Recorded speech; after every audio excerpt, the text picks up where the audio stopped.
Awesome. Good morning. Thank you, folks. Appreciate the invite. Glad to be here. Glad to be among this seasoned crowd of experts in the subject matter, particularly as an enthusiastic rider. I appreciate everything that you all do for motorcycle safety and for our sport and for our passion on the road. For a slightly lighthearted start and in true form for a legislative professional, I'm going to shamelessly pander to the crowd at the beginning.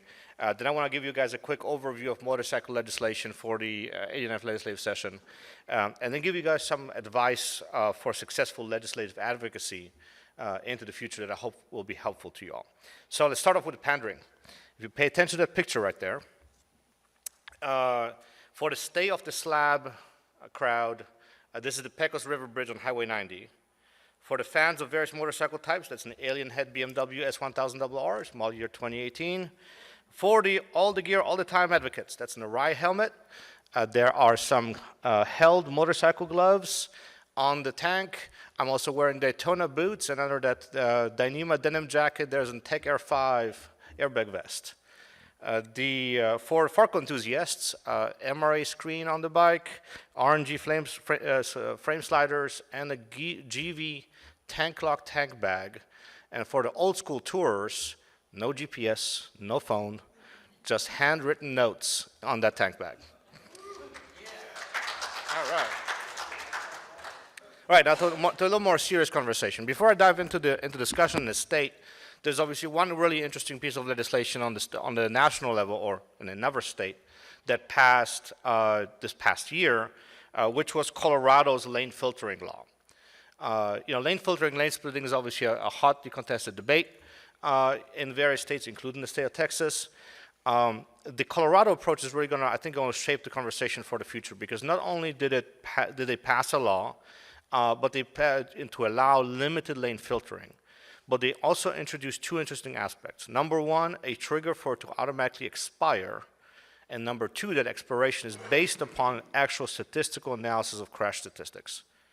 And so if you're playing in this field, pay close attention to that, particularly because that report is due before our next legislative session. And so whichever side of the issue you stand on, I think it'll be interesting for you all to take a look at what comes out of those statistics out of Colorado law. For reference, that was SB 24-079 in Colorado. You want to monitor how that plays out. Coming back to the state of Texas, we did have a lane filtering / lane splitting bill in the legislature. Rep. Reynolds carried House Bill 2957.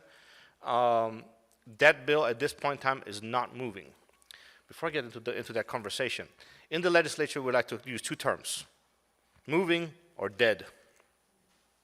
A bill's moving or a bill's dead. Technically speaking, if you said, or speaking purely by the rules, a bill is not dead till the time frame for a hearing, that you can have hearings on that bill, has expired. That hasn't happened yet, but that will be next week. So at this point in time, that bill is not moving. I'm not sure what its fate is going to be.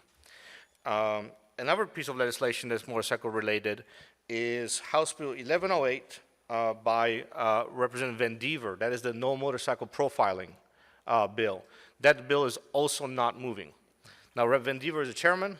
He might be able to twist a few arms to get this moving last minute. But at this point in time, that bill is not moving either. A third bill, motorcycle, yes, sir. I think there's supposed to be a hearing Wednesday on that House Bill 1108. When I checked the direction, I didn't see that it was scheduled. It may have been announced on the floor and hasn't updated in the computer system yet. We just got a notification a couple of days ago. Gotcha. Okay. Well, then maybe they twist a couple arms and then you'll see how that goes. I appreciate that. When I checked the system, it didn't show up yet, but it's possible. Representative Bonin's bill, House Bill 3461. It modifies the motorcycle memorial statute to not allow folks who's died while intoxicated. That has not moved either. Rep. Bonin, also chairman of appropriations, actually.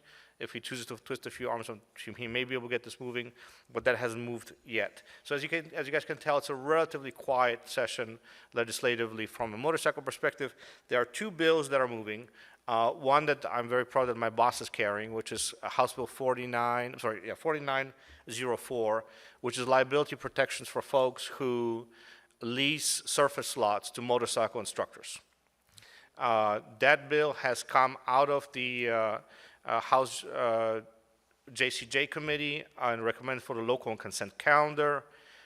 It should be on the floor next week and then head over to the Senate. In the Senate, Senator Zaffirini will be our sponsor on this bill.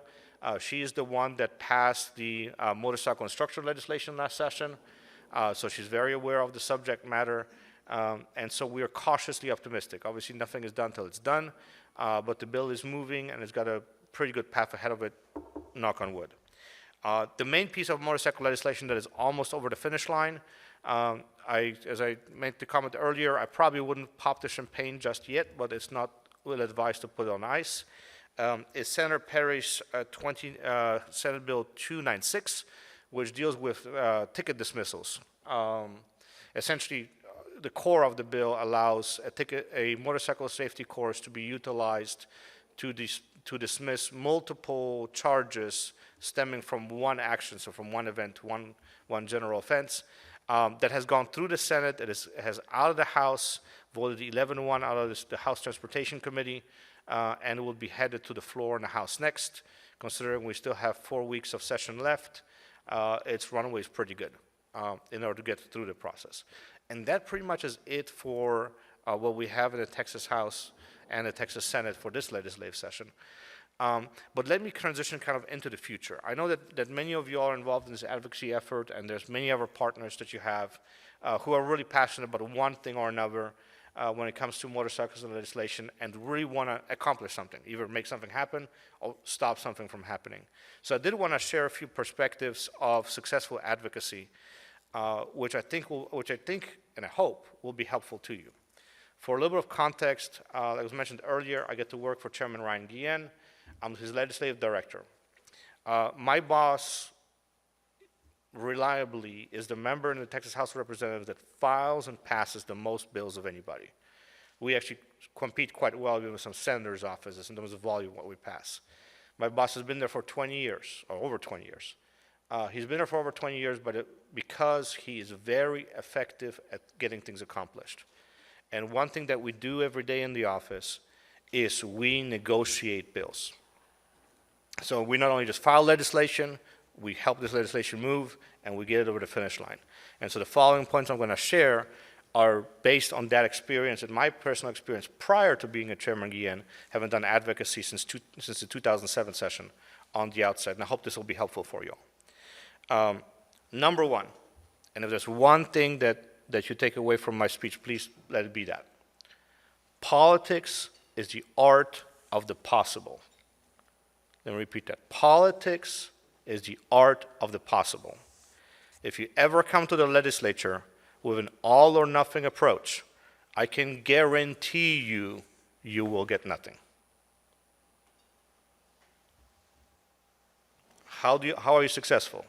You show up early, you show up often, you talk to everybody, and you search for common ground. Compromise is not a bad word. It is how you get things accomplished. I can tell you, I've done some really cool negotiations. I'm going to highlight a couple. We had a uranium mining bill that is now going to the finish line, where I got the uranium miners and the environmentalists agree on the language, including the environmentalists actually endorsing the bill. And so that's possible. We're working on another bill. It's a terrorism statute where we got the entire spectrum from the Second Amendment, gun rights, right-wing libertarian advocates here, all the way to the civil rights groups.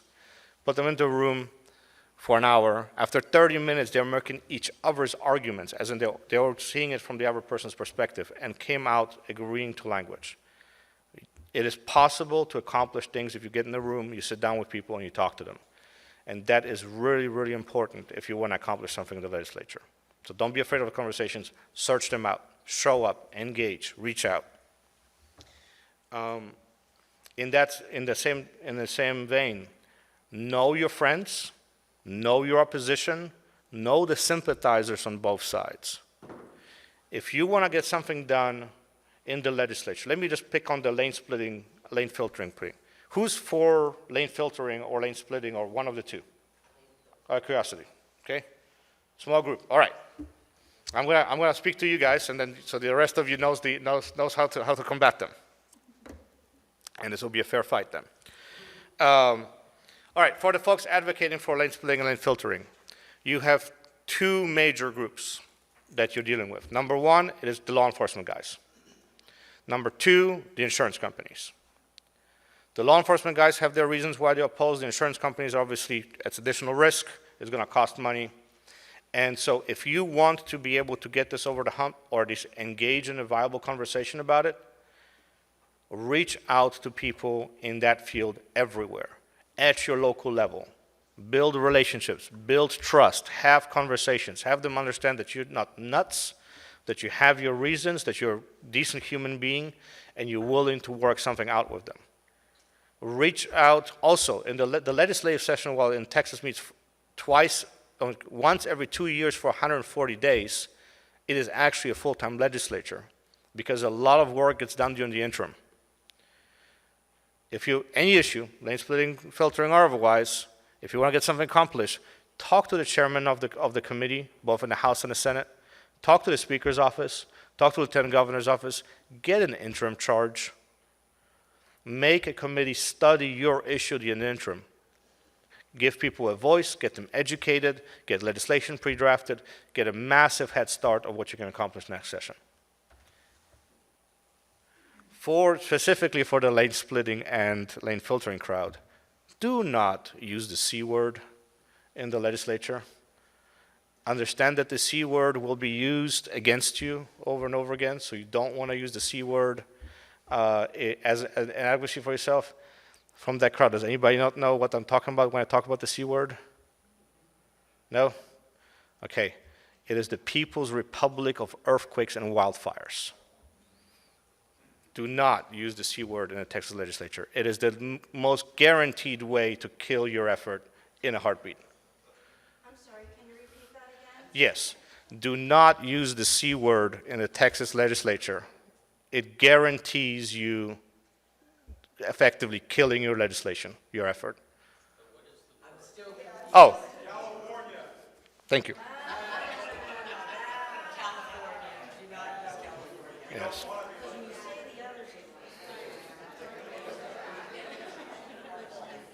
Yeah. Thank you, I appreciate that.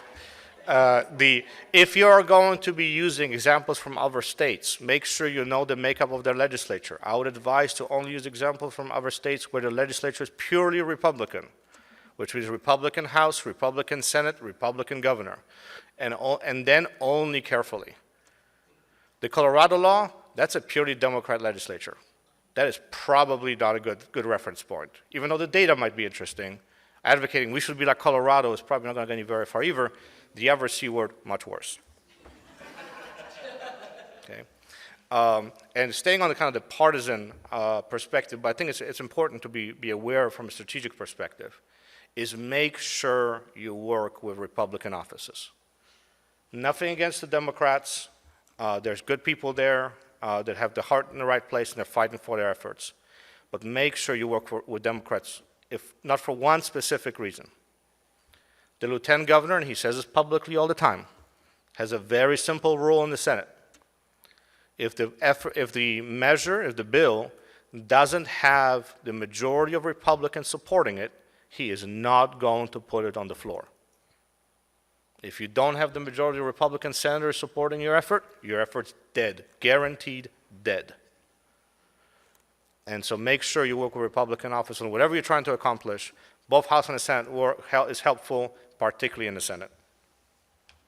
And the last point, I think, is back to my first starting point, where the politics is the art of the possible, is be honest, be transparent, be genuine, and be respectful with whoever you interact. Pro tip, the staffers and your interns are your best friends. I know lots of folks walk into an office and says, I need to talk to the legislator. You just potentially killed your issue. Get a staffer or get an intern excited about what you do. You will be amazed that this legislature is run by 19 to 25-year-olds who are hungry, who are enthusiastic, who are excited, and will be your greatest champion. Yes, I understand why you want to talk to a legislator. Does it hurt? No. Does it help? A little. But keep in mind that the legislator has 100+ conversations every single day. He will likely not remember all the details. The staffers will. Treat the staffers well, engage with them, make them be your partners in this effort. Yes, ma'am. Are you a staffer? Yes, ma'am. Awesome. Yes, I actually started as an intern, Be my best friend. potentially. Potentially. Spitfire, by the way, Dustin. Pleasure. I'm going to be hanging around after this. So I'm glad to meet and visit with you guys on this. And so with that, let me wrap up real quick, just a real quick recap on what my 6 tips are, and we'll transition to our keynote speaker. So, number 1, politics is art of the possible. If you're looking for all or nothing, you're guaranteed to get nothing. Number 2, show up early, often, talk to everybody, work with everybody. Know your opposition, know your allies, know the sympathizers on both sides, and engage them everywhere you can. Have an honest conversation with people. Do not use the C word. Do not use the C word. Make sure that you're operating on both sides of the aisles, particularly Republicans, particularly in the Senate. Very, very important if you want to be successful. And the end part, be honest, be friendly, work with the legislators, but also work with the staff. And I hope that this will be helpful for you guys for your future endeavors in the legislature, and particularly in light of the stats that we're about to hear. I think there's going to be a lot of work to be done next session, and so I hope that this helps you guys kickstart this effort here today. Thank you very much.